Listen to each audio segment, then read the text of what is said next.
So sino-sino ba po itong mga senador na galing kay Ngiwi pero bumaliktad? Yun nga po nakakapagtaka eh, mga kababayan. Nanalo naman sila. Bakit parang nababahag ang buntot nila kay VP Sara? Maybe because alam nila sa sarili nila na hindi dapat kalabanin ang isang katulad ng ating pangalawang pangulo na matino naman ang, 'di ba, ang paninilbihan, wala namang ginagawang masama, pero pinupolitika, therefore mai-impeach. Alam nyo, itong dalawa, well, known naman yung family. Pinangalanan na ni Miss Marlica katatapos nga lang eh. So, pahirapan ko muna kayong konti, di ba?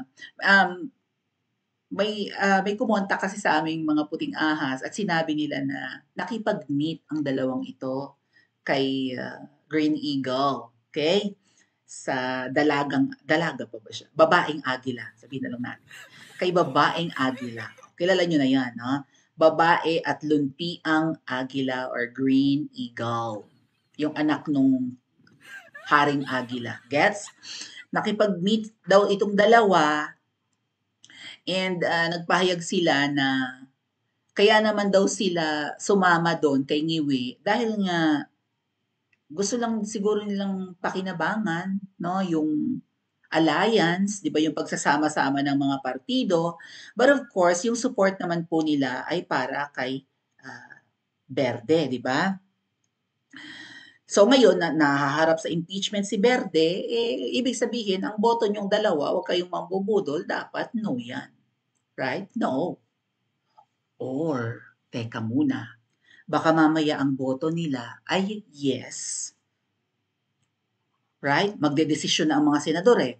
Baka ang boto nila yes, pero nakipag-usap sila ng palihim at sasabihin na, pasensya ka na ha, wala kaming choice.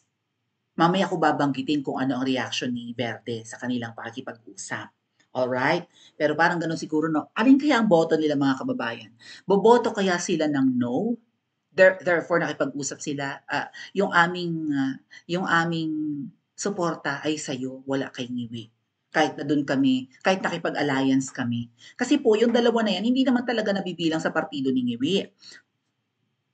Yung tatlong galing sa partido ni Ngiwi, laglag lahat. So, ang pagkakaalam ko dyan, ang galing sa Partido Federal ni Ngiwi ay si Abalos, si Tolentino, and may isa pa, alinman si Abby Binay or sino man. May isa pang natalo eh. Right? So, sino ba mga natalo? Si Abby. Si Pacquiao, ibang partido yan eh. Si Pacquiao, si Abby Binay, si Abalos, si Tolentino. Sino pa yung isa? Basta may isa pang natalo, no? Yeah. Bong Revilla. Okay. Hindi kaya ang tatlong galing sa partido ni Ngiwi or Partido Federal ay si Bong Revilla, si Abalos Mostasa, at saka si Tolentino. Talo lahat, right? Lagunos Mostasa silang lahat, no? Shoot sila sa banga. So yung iba doon, mga galing sa ibang partido na nakipag-alay lang or nakipag-alliance lang kay Ngiwi. Ngayon, dahil nga galing sila sa ibang partido, kahit inimbita nga ng hindi pala sa Malacanang ang kanilang victory party, kundi doon sa headquarters kuno ng Alcancia, di ba? So hindi sila umattend lahat, si Lito Lapid lang ang umattend. Ewan ko. May pagkalutang yata yung isang yan, ano? Well, at least may umattend na isa, kaya kay Ngiwi kung lahat walang umattend. Kasi nakakaalibadbad sa totoo lang. Ang hilig nila sa mga ganun, no, sa mga pasosyal. Tapos, ano ba, talo na nga yung 5, pupunta pa. Tapos yung mga nanalo, hindi rin pumunta. So itong dalawa, well, kung walang idea ang iba at hindi napanood kay Miss Marlica, dalawa nga po ang lihim daw na nakipag-usap according sa Puting Ahas. Yung isa, yan nga yung clue, di ba? Kulay pink ang damit. Lalaki naman yata siya. Right? Lalaki naman yan siya, di ba? Pero yung pangalan niya parang katunog-tunog ng kulay pink na damit. Yung isa naman, dilaw ang damit, dilawan. Silang magkapatid dilawan, pero wala silang choice ngayon, di ba? I don't know kung boboto sila ng no, doon nila mapapatunayan kay VP Sara na sincere yung kanilang support sa pamilya Duterte. kapag bumoto sila ng no, and therefore, itong papalapit na impeachment ni VP Sara baka hindi umusad. Pero alam nyo, although risky mga kababayan, ako I would have to agree with the Vice President na dapat umusad ang impeachment. Dapat magkaroon talaga ng impeachment trials sa Senate para makita natin kung sino ang mga totoong kaaway at kakampi ng mga Duterte. Unang-una po sa pagboto pa lang, kapag yes to impeachment, traidor yun sa mga Duterte. Pag no, ibig sabihin kampi. Kaya itong dalawa na ito, hopefully, ay bumoto ng no. Now, despite naboboto, halimbawa man sila ng no, pero kinulang si VP Sara sa boto na huwag nang matuloy ang impeachment, at least alam natin kakampi sila ng mga Duterte. 'Di ba? Ngayon, kapag umusad ang impeachment, kapag nagkaroon na ng mga hearing, diyan natin makikita kung sino naman yung magtatanggol ng gusto kay VP Sara. Well, sa tingin natin, ang isang magaling na abogado na katulad ni Congressman Marcoleta, magmamalamiriam ito sa pagtatanggol kay Vice President Inday, di ba? Dahil si Senator Miriam noon, si late Senator Miriam, siya rin yung todo depensa kay CJ Corona. Correct? Nag-iisang nagtatanggol kay CJ Corona. Takang-taka nga kami, bakit mo pinagtatanggol? Allegedly corrupt yun, kaya nga in-impeach. Yung pala, kulang yung mga evidence laban kay Corona, talagang pinulitika lang. At sa tingin natin, ito na naman ang gagawin, no? Bakit nga ba noon in-impeach si Corona? Dahil nga gusto niyang, di ba, i-distribute yung mga lupa ng Hacienda Luisita sa mga tenants, di ba, sa mga matatagal ng nagtatrabaho sa lupa ng mga Cojuangco. Ang nakaupo noon ay Aquino, di ba? So, Cojuangco at Aquino. So, yun, in-impeach. Corona. Bilang paghihiganti, dahil, di ba, nag-decide as Chief Justice si Corona na i-distribute yung mga lupa, ay sakim na, mga sakim sa material na bagay, sa lupa, sa pera, sa kapangyarihan. Okay yan, you know. So, itong impeachment kay VP Sara, pamumulitika ito. Ang totoo pong dapat ma-impeach sa mga oras na ito ay singiwi. Mamaya sa second topic natin, meron tayong pag-asa. Mukhang humanda kang iwi. Mukhang may napipintong bagyo paparating sa buhay mo. Mamaya natin discuss yan. But eto nga po yung article, mga kababayan. So, nakuha niyo kung sino yung dalawang senador na bumaliktad. Again po, yung isa, anyway, may babasahin akong article sa inyo, mga kababayan. Hindi kaya isa siya sa bumaliktad na senador at nabanggit na nga nabanggit na.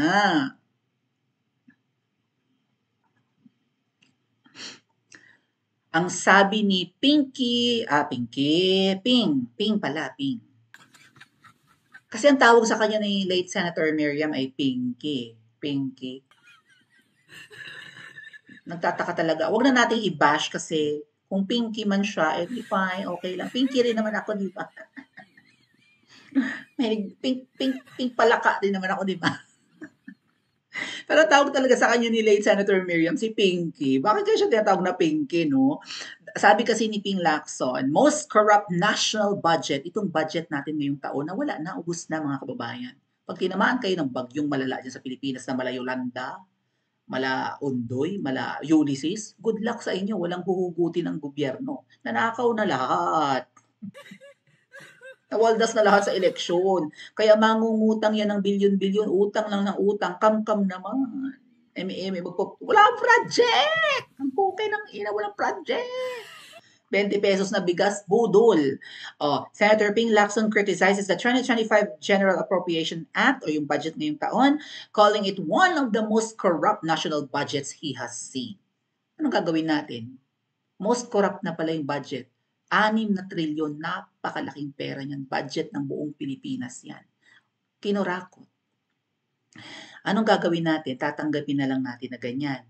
At katulad ng mga sinasabi ng mga maka-Duterte kuno, pero mga hudas naman sa hanay natin, na maka-Aimee, ay sa 2028 daw ang totoong laban. Huwag daw tayong mag-people power, huwag daw tayong mag-rally. Tanggapin na lang natin ang mga pambubudol, pagnanakaw, di ba? Mga krimen na ginagawa ng mga nasa posisyon. Tanggapin na lang natin, pagtiisan na lang natin. Yun ang sabi ng mga kakampi natin na yan, ng mga maka-Duterte kuno, pero maka-Aimee naman. Ha?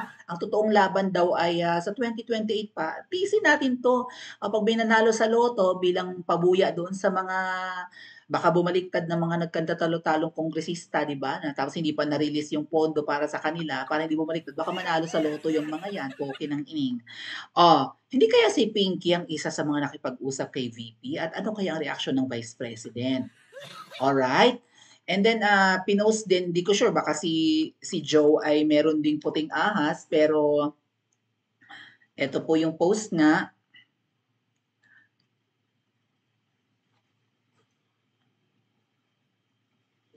Sabi, from a very reliable source, puting gagamba, puting hito, puting ahas, puting lamok ba ito? Puting what?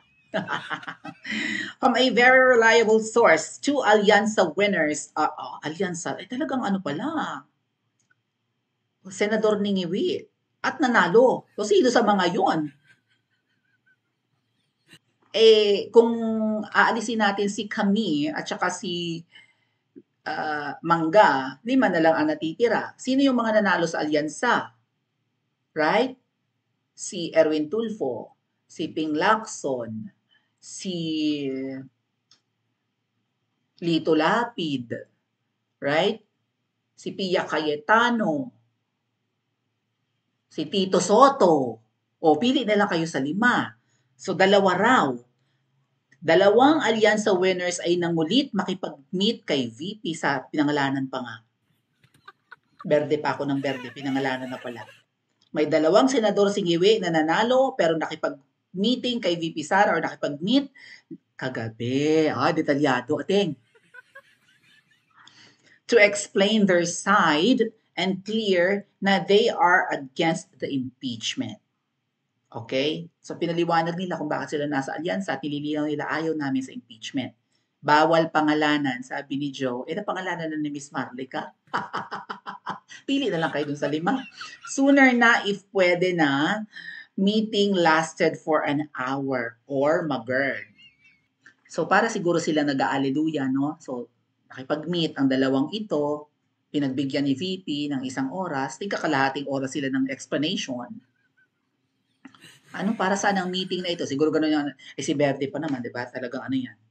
Lalo mga senador na yung kaharap. So, professional. Ano ang agenda ng meeting na ito? Explain, dalawa, no? Kung tutuusin, ang dapat mag-explain yung natalo, di ba? Right? Napilitan lang naman kami doon. Kaya, di ba? Sayang din naman. Ang laki ng budget. Magkano ang budget nila mga kabayan? 6 billion? Na-mention ni Marlica, bilyones ang budget ng alyansa sa campaign. Pera yun ng taong bayan. Huwag niyo sabihin pera ni Ngiwi yun.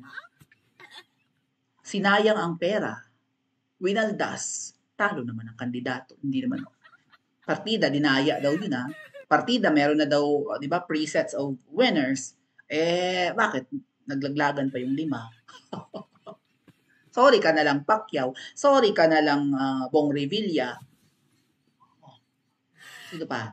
Baka mamaya nabanggit ko si Bong Revilla as winner, ha? Talo yung winner. Talo yun. Si Pacquiao, si Bong Revilla, si Abalos Mustasa, si Abby Binay. Sino pa yung isa? May nakakalimutan ako.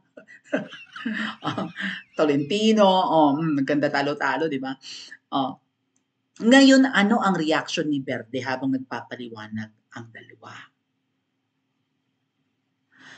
Kasi kaya ako kayo tinatanong, ano ba ito? Dahil ba sa takot sila kay Verde? Or nirerespeto nila si Verde? 'Di ba? Nagpaliwanag lang sila. Kaya kami nandun, in-invite kami. Hindi naman kami in-invite ng PDP, so doon kami. Pwede, right? Pwede. Also, wala kayong budget, wala kayong pera, Sarah. Tama ba? Wala kayong pera, wala pera, mga Duterte. Doon kami sa may pera. Pero pasensya ka na, ha? Kasi syempre, 'di ba? Para nga naman sila makatipid, doon na sila sumama sa ano sa tingin niyo magiging reaction ni VP Sara kung gano'n yung paliwanag ng mga kaharap? Sige nga, comment niyo sa comment section. Right? Hindi man gano'n yung verbatim, pero syempre ang sasabihin nila, kasi para kami makatipid, nag-offer doon, malaki yung budget nila. So, ginrab na namin. So, sa madaling sabi, ang pinamumukha, wala kasi kayong pera. Pero siguro sa meeting na yan, baka inassure nila si VP, no, na don't worry, we're against impeachment. We will vote no for you para hindi matuloy. Ano kaya sagot ni VP Sara doon? Pwedeng sabihin niya, "Ay kahit bumoto kayo ng yes, wala akong pakialam." Baka umimik si VP Sara ng gano'n 'no? "Kahit bumoto kayo ng yes, wala akong pakialam." "Hindi, hindi, no talaga ang boto namin para kami sa'yo." Gano'n.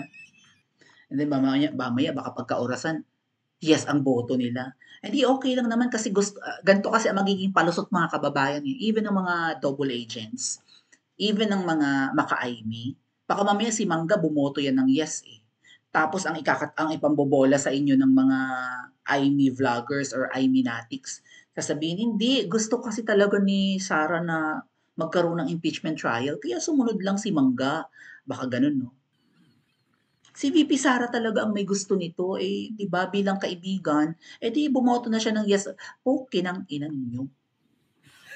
Sungal-ngalin niyo ng cellphone ang bunganga ng mga double agents or ng mga maka-Amy Marcos na yan, kung ganyan ang ipapaliwanag sa inyo. So I hope si Mangga no ang boto, 'di ba? O, kung may ipagtatanggol pa yung mga hudas sa kampo natin na kunwari ang Duterte supporters pero kung todo 'di ba paliwanag naman on behalf of the kalaban hindi bumoto sila ng yes kasi si VP Sara naman na may gusto niya sumusunod lang sila eh. Ulul! Right? O, kahit na sinabi ni VP Sara yon na gusto niya yon para magkaroon ng bloodbath, 'di ba? Madugong labanan, siraan ng buhay and what not, durugan. Kahit gusto niya yon, you being a Duterte ally, huwag kang boboto ng yes. Gago ka ba? Gago ka bang senador ka? So, alam nyo, basang-basa ko si VP Sara, no? Observing her from afar and when I met her twice, parang ayaw niya ng ginagago siya. Ayaw niya ng gagong kausap. And kapag ka tinraidor mo siya, good luck sa'yo. Good luck sa'yo talaga. Good luck sa karir mo. 'Di ba? Nung nagbanggaan nga si VP Sara at si Pantaleon Alvarez, itanggal si Alvarez na lugi ng bilyon-bilyon eh. 'Di ba? Si VP Sara yan may sabi nun. Merong bumangga sa kanya na nung kinalaban siya ay nagkandalugi-lugi ng bilyon or si PRRD ang may sabi. Parang si PRRD. Or maybe si VP Sara. Merong kumalaban sa kanya pero nagkandalugi-lugi in billions dahil lang sa kinalaban siya. So siguro itong dalawa baka takot no. Takot na masira ang kanilang political career. Or maybe nagpapaliwanag sila kay VP Sara, we're here, we're against it. Kaya lang, kailangan namin, kung punyeta kayo, kung boboto kayo ng yes. Isumpa nating lahat ang boboto ng yes. And hopefully itong dalawa na lihim na nakipag-usap kay VP Sara ay bumoto ng no. Baka nga sinasalba nila ang kanilang political career. Kung ano man ang plano nila sa 2028, pero ang kanilang term hanggang 2020, hanggang 2031 naman. Right? Upo sila ngayong 2025, 25, 26, 27, 28, 29, 30, 31. So 6 years po kasi ang Senate eh.